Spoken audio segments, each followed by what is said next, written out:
Menurut Mas, rumah tangga Rasulullah yang lebih banyak penghasilan siapa? Saya aja lagi mikir Rasulullah pedagang ya.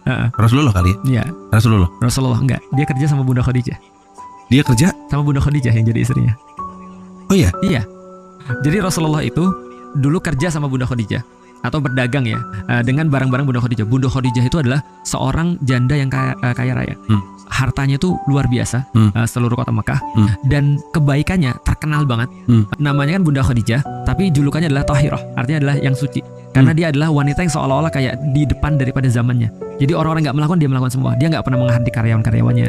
Dia nggak pernah ngerendahin orang-orang yang lebih miskin daripada dia. Dan orang-orang nggak ada yang benci sama Khadijah. Jadi mustahil itu benci sama Khadijah di Mekah.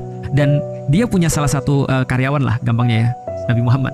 Dan dia ngeliat, kok ini orang kok finance ya gitu kan ya, kerjanya bener gitu kan ya, bagus gitu kan ya, dagangnya rapi, omongannya beda juga dengan orang-orang yang lain gitu kan ya. Karena itulah Bunda Khadijah minta agar Nabi Muhammad jadi suaminya. Setelah mereka menikah, Nabi Muhammad itu yang mencukupi adalah Bunda Khadijah.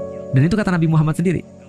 Nabi Muhammad bilang gini, ketika suatu waktu Bunda Aisyah cemburu sama Bunda Khadijah. Jadi Rasulullah itu begitu ditinggal sama Bunda Khadijah, itu terpukulnya luar biasa. Dan benar-benar kacau terpukulnya. Coba untuk penggambarannya ya Mas ya. Ini saking terpukulnya beliau, dan beliau ingat dengan Bunda Khadijah. Bayangin ya, Mas tahu satu peristiwa besar di dalam Islam namanya Futuh Mekah. Rasul balik lagi ke kota Mekah, comeback, dan benar-benar epic comeback. Itu luar biasa banget. Orang-orang senang banget, luar biasa. Rasulullah ketika dalam kondisi seperti itu, beliau memilih melipir, lalu terus kemudian pergi ke Mekah karena beliau memakamkan Bunda Khadijah di kota Mekah. Dan gak ketemu sudah lama banget karena gak bisa ke kota Mekah. Beliau ketika orang-orang lagi menang, celebrating, beliau ada di makamnya Bunda Khadijah untuk berkemah di situ 2 hari 2 malam. Kayak mau ngomong yang kita ngomongin sekarang udah jadi gitu maksudnya. Aku pikir gini, makamnya masih ada? Masih, di Ma'la namanya.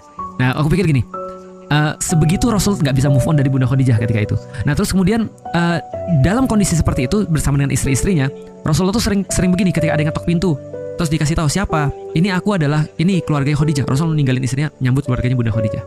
Ketika misalnya lewat satu tempat, Rasul bilang gini, kayak aku ingat tempat ini. Lagi makan sesuatu, kayak aku pernah makan ini sama Khadijah. Wajar gak sih kalau Bunda Aisyah terus kemudian merasa cemburu? Bunda Aisyah bilang begini, kenapa kamu selalu mikirin orang yang sudah dikubur pakai tanah? Rasul langsung bilang gini, hati-hati ya, jangan ngomong buruk tentang Khadijah. Lalu beliau sampaikan, kenapa dia begitu berarti bagi aku? Karena satu, dia adalah orang yang beriman kepadaku di saat orang-orang tidak beriman kepadaku. Dia adalah orang yang memberikan harta bagiku di saat orang-orang menahannya daripada aku.